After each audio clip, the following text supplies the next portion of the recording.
Hi friends, welcome to Rohini creations. ఈరోజు మనం చెప్పుకునే విషయం ఏమిటి అంటే, ఇంట్లో దుష్టశక్తులు ఉంటాయి కదండి.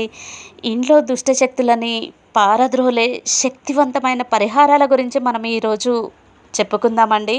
ఆ పరిహారాలు ఎలా ఉంటాయి ఏంటి అనేది మనం తెలుసుకుందాము. ఎవరమైనా సరే ప్రశాంతంగా ఉండే గొప్ప ప్రదేశం ఏంటి, మీకు ఇష్టమైన ప్రదేశం ఏంటి అని అంటే మీరేం చెప్తారండి? ఏదైనా ఉన్నదంటే అది మనం నివసించే ఇల్లే కదండీ! మనం నివసించే ఇల్లే అనే చెప్పుకోవాలి కదా! మనం ఎన్ని ప్రదేశాలు తిరిగి వచ్చినా గానీ, మనం మన సొంత ఇంట్లో ఉంటేనే మనకు ప్రశాంతత అనేది ఉంటుంది. అయితే అది అన్ని సార్లు సాధ్యపడకపోవచ్చు కదండీ! ముఖ్యంగా ఇంట్లో వాతావరణం మనకు సానుకూలంగా ఉన్నప్పుడు మాత్రమే ఆనందంగా, సంతోషంగా ఉండగలుగుతాం కదండీ! కానీ అదే ఇంట్లో నెగెటివ్ ఎనర్జీ చేరి ఉంటే, ఆ ఇంట్లో ప్రశాంతత దెబ్బతింటుంది కదా! అలా దెబ్బతినడం వల్ల మనం ప్రశాంతంగా ఉండలేకపోతుంటాము.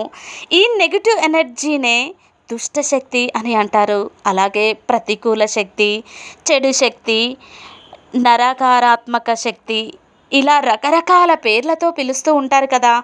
ఇలాంటి శక్తులు ఇంట్లో చేరినప్పుడు నిత్యం ఏదో ఒక సమస్య వెంటాడుతూనే ఉంటుంది కదండీ! అది ఆరోగ్య సమస్య కావచ్చు, ఆర్థికంగా, ఉద్యోగం, ఇక వ్యాపారం, ఇలా అన్నింటా ఏదో ఒక సమస్య తలెత్తుతూ ఉంటుంది కదా! మనస్సులో ప్రశాంతంగా ఉండదు. మరి నెగెటివ్ ఎనర్జీ దాని నుంచి ఎలా బయటపడాలో తెలుసుకోవాలని ఉంది కదండీ!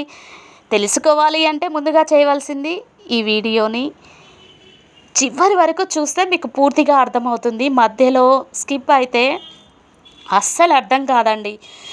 మీ ఇంట్లో ఉన్న నెగెటివ్ ఎనర్జీ పోగొట్టుకోవాలి అంటే ముఖ్యంగా మీరు చేయవలసిన పని నా ఛానల్ని సబ్స్క్రైబ్ చేసుకోవడం. సబ్స్క్రైబ్ చేసుకోవడం ఒకటే కాదండి, పక్కన ఉన్న బెల్ ఐకాన్ క్లిక్ చేస్తే ఆల్ బటన్ అనేది వస్తుంది. ఆల్ క్లిక్ చేస్తే నేను పెట్టిన ప్రతి ఒక్క నోటిఫికేషన్ మీకు వస్తుంది. ఇక వీడియోలోకి వెళ్తే, నెగెటివ్ ఎనర్జీ పోగొట్టే శక్తి ఒక రత్నానికి ఉందండి. అయితే ఈ రత్నంలోనూ ఒక ఉపరత్నం ఉంది. అదే బ్లాక్ టర్మాలైన్. ఇది యజమాని కనుక ఈ రత్నాన్ని ధరించినట్లయితే ఆ నివాసంలోని నెగటివ్ ఎనర్జీ క్రమంగా తగ్గుతూ పోతుందండి. అలా తగ్గుతుందని ఇది ధరించిన వాళ్ళు చాలామంది చెప్పారు. అలాగే అలా ధరించడం వల్ల మంచి జరుగుతుంది అని పండితులు చెప్తున్నారు. Thank you for watching. ఇలాంటి వీడియోస్ ఇంకా కావాలి అంటే ఈ ఛానల్ని లైక్ చేయండి, షేర్ చేయండి, సబ్స్క్రైబ్ చేయండి.